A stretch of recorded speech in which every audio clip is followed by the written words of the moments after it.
మత విశ్వాసాల ప్రకారం పరమ పవిత్రంగా భావించే కార్తీక మాసం ముగిసిన అనంతరం ప్రారంభమయ్యే మార్గశిర మాసంలోని తొలి రోజున వచ్చే పాడ్యమి తిథిని పోలి పాడ్యమి లేదా పోలి స్వర్గం అని అంటారు. ఈ రోజున పవిత్రమైన నదిలో భక్తి శ్రద్ధలతో దీపాలను వెలిగించి విడిచిపెడతారు. ఇంతకీ పోలి పాడ్యమి లేదా పోలి స్వర్గం అంటే ఏంటి?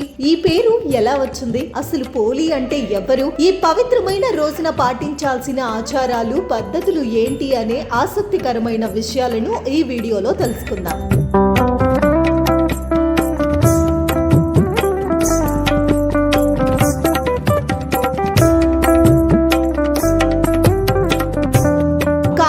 మాసంలో శివుడిని పూజిస్తే మార్గశిర మాసంలో విష్ణుమూర్తిని పూజిస్తారు. పోలి పాడ్యమి రోజున మహిళలు, యువతులు అరటి డొప్పల్లో దీపాలు వెలిగించి నీటి కొలనులు, చెరువులు, నదుల్లో పసుపు కుంకుమలతో వదులుతారు. అయితే పోలి పాడ్యమిని ప్రధానంగా పౌరాణిక కథ ఆధారంగా చూస్తారు. ఇది అందమైన తెలుగింటి మహిళ కథ. పురాణాల ప్రకారం కృష్ణా నదీ తీరంలోని ఓ గ్రామంలో ఒక ఉమ్మడి కుటుంబం ఉండేది. ఆ కుటుంబంలో మొత్తం 5 కోడళ్లు ఉండేవారు. వారందరిలో చిన్న కోడలే పోలి. తనకు చిన్నప్పటి నుంచే పూజలు చేయడం, దేవుణ్ణి ఆరాధించడం వంటి అలవాటు ఉండేది. ఇది తన అత్తకు ఏమాత్రం నచ్చేది కాదు. తనలాంటి భక్తురాలు మరొకరు లేరనే భ్రమలో పోలి అత్త ఉండేది. ఆచారాలు, సంప్రదాయాలు, పద్ధతులను పాటించే హక్కు తనకు మాత్రమే ఉందనే అహంకారంతో ఉండేది. అందుకే కార్తీక మాసం వచ్చిందంటే చాలు చిన్న కోడలిని తప్ప మిగిలిన 4 కోడళ్లను వెంటబెట్టుకుని వెళ్లి స్నానం చేసి దీపాలను నదిలో వదిలొచ్చేది. అయితే తన చిన్న కోడలైన పోలి దీపం పెట్టకుండా అత్తమ్మ చేసిన ప్రయత్నాలు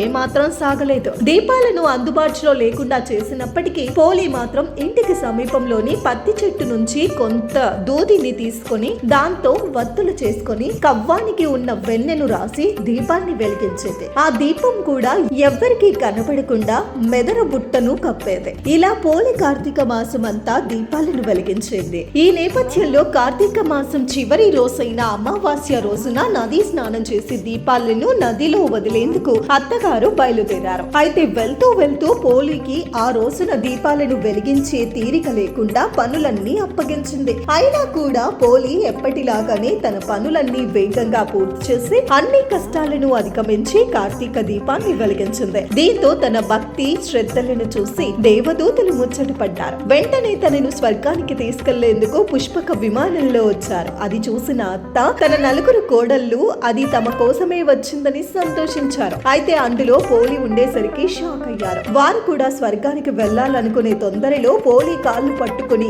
వేడుకున్నా ప్రయత్నం లేకపోయింది. విమానంలోని దేవదూతలు పోలికి మాత్రమే స్వర్గానికి చేరుకునే అర్హత ఉందని, ఎవరికైతే నిష్కలమైన మనసు ఉందో వారికి మాత్రమే స్వర్గానికి అనుమతి లభిస్తుందని చెప్పారు. పోలి కథ వృత్తాంతం మేరకు అప్పటి నుంచి తెలుగు రాష్ట్రాల్లో భక్తులు పోలిని గుర్తు చేసుకుంటూ అమావాస్య ముగిసిన మరుసటి రోజు ఉదయాన్నే వత్తులను వెలిగించి నీటిలో వదులుతారు. ఇలా వదిలిన అరటి దీపాలలోనే పోలిని చూసుకుంటారు. కార్తీక మాసంలోని 1 రోజుల పాటు దీపాన్ని వెలిగించలేని వారు ఈ ఒక్క రోజున 30 ఒత్తులతో దీపాలు వెలిగించి నీటిలో వదిలితే ఆ మాసం మొత్తం దీప ఆరాధన చేసిన పుణ్యం లభిస్తుందని చాలా మంది నమ్ముతారు.